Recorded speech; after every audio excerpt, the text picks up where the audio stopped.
Just want to let you lot know that if you're watching this clip on the Fozcast YouTube channel, the full episode is now available to watch exclusively on Spotify, and it's free. Come on. You're just not allowed to place a bet, are you, on football? It's as simple as that. Yeah. No matter where it is in the world, you are not allowed to place a football bet. Yes, but my situation was probably 7, 8 years ago.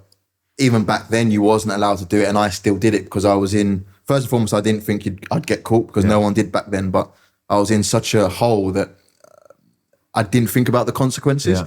So I don't know if it's the same with Tonali and Ivan Toney, that they're just in such a mess that they don't think about the consequences until after. Don't think or don't care kind of thing. I think this is overlooked because you said earlier on, Ben, that you were listening to Simon Jordan and the guys talk about it on TalkSport. And I think it's very easy for a lot of people to jump on the bandwagon and crucify them. Yeah. And there's certain, I guess, illnesses or addictions that seem to be more socially kind of, I don't know, accepted. And there's certain ones like maybe alcoholism, gambling seems to be the one where people have a lot of people seem to have no sympathy for it. Yeah. But like Andros said, if you're in the moment and you're addicted or if you're in a bad place, then it's not just a case of don't do it. Because it's not that simple, is it? Yeah. From your point of view, how sort of tough was that living through that period where you were addicted to gambling? So tough. Like the one we spoke about before where I lost 46 grand in one bet, that was a night before a playoff semi-final. Wow. Birmingham against, I can't remember who it was against, but for Birmingham, playoff semi-final the next night. I just couldn't. I was just on this app and I was looking at fixtures. There weren't many, so I just placed a bet and then lost it. And then I've got Can you remember what the bet was? It was something. I used to do ridiculous bets. It was like less than 2 goals in the last 10 minutes of a game. It would have been like 1 to 10 odds. It was a banker. And I got stung and tried to claw it back. There was nothing. I think I put a bet on snooker after that because it was late. It was a snooker bet. It got postponed, so I had to call up and get my money back to put it into something else. And this was a night before championship playoff semi-final, Birmingham. When you're running around that next day, then your head must be scrambled. Spinning. Yeah. Oh my god! Did you get help at the time? Was there help? I had one meeting with Sporting Chance, but I think by the time that I'd actually been sanctioned and I'd been scared enough I just stopped betting. Like I thought my career was over because there was now it's normal, but I was the first one that got done. So for me, I thought my career was over.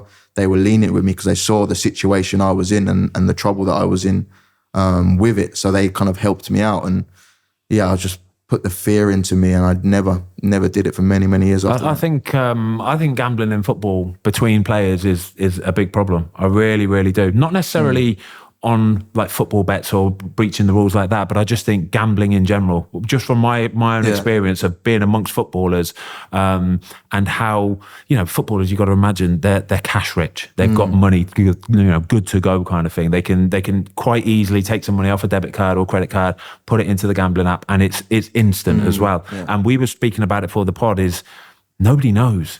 Nobody knows. You can do it on your phone. You can go and sit on the toilet and place a bet and you can lose thousands of pounds in an absolute instant, can't you? And then walk downstairs and smile like nothing's happened, yeah. Yeah, it's tough. Yeah, it's a crazy. So I've read a few bits about this where you said it's because of your addictive personality, and I can sort of resonate with that a little bit because I've got a little bit of addictive personality. What is it that you found to replace the gambling? Do you know what I mean? You have to have something that fills it and feeds it. I think at the time I was learning languages. We spoke about before Pokemon. When Pokemon Go first came out, I was addicted to that. Yeah. Pokemon Go. And languages? Languages, I learned Greek, yeah. I'm half Greek, so I was learning Greek, and I really did invest my time into that. Pokemon Go, I used to drag my missus, before I had kids, I used to drag my missus around to all sorts of parks, catching Pokemon. It was insane. Really? Climbing over fences because the park was closed late at night. And now it's, ever since I've done my injury, I've just been focused on finding recovery things, ways to kind of get an edge on other players. Diet, I've looked into my diet, so yeah, it's diet and recovery now. But yeah, back then it was more crazy. Wow, have you ever, obviously with this recent injury, have you ever gone down the slightly alternative route in terms of treatments? What's alternative? You know, like Goat's blood. holistic. Do you remember back in the day? That was a big thing, wasn't it? What's that? It was like, I'm sure it was like goat's blood or something. There was a guy in Germany. Yeah. They used to send all the players over and he would inject them. I'm sure it was something like goat's blood into the injury Yeah, site. slightly. Yeah, it's really interesting. I'll tell you who we did do, Ben. Dan Bradbury on the golf course, and he went to Beef, on the golf course, and he had a problem with his thumb. No one could diagnose it. He went to see I think he was maybe an Asian, like an Indian type doctor, like a healing doctor, Spiritual. and he doctor. said, "Yeah, sorted it." Yeah. Honestly, you think I believe that because I don't know if it's crazy to you guys, but I've just tried everything in terms of like, you've heard of float therapy? No. So float therapy is like tons of Epsom salt into like a shallow pool, loads of Epsom salt, and you go in there, you float for an hour, and it literally makes you feel made my knee feel so much better. You just go and like lie there and meditate for an hour, and literally just cures all of your problems. Can you That's imagine? amazing. Can you That's imagine amazing. as an 18-year-old Andros Townsend getting into all this kind of stuff? Honestly, no. But it's like the things that I've found, even now, like for dinner, every night for dinner, I eat chicken feet.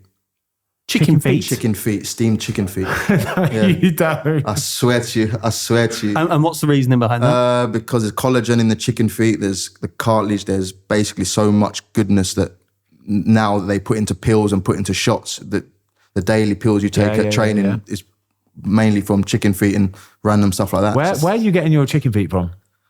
Online. What?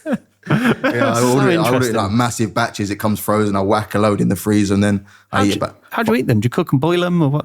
You can boil them. I steam them. I put them in a steam oven, 20 minutes, and it's lovely. Honestly, it's like chicken wing, but a chicken foot. Are you crunching away at this? Like, Yeah, are we talking claw and everything? You have to. Obviously, you don't eat the bone, but you have to eat as much as the cartilage and as close to the bone as possible. So, That's amazing. like the nails, so I have to like eat close to the nails. Yeah. Did you ever get anything like that, Ben, when you were going through your rehab? Anything slightly unconventional? No, I don't. No, not really. No, I think I just found what worked really. Like I said, we've had cruciate ligament, and anybody that's had a cruciate ACL replacement, it's a tough road back. It is, like I say, it's a minimum of 6 months, could be 9, could be a year. But I just found that for me, my knee would swell so easily and so often. I'm talking even just sort of getting up and walking around the house a little bit, pottering around. You know what I mean? I could feel it start to swell. So I invested in a Game Ready, which is basically an icing and compression machine that you can take home, fill it with water, fill it with ice,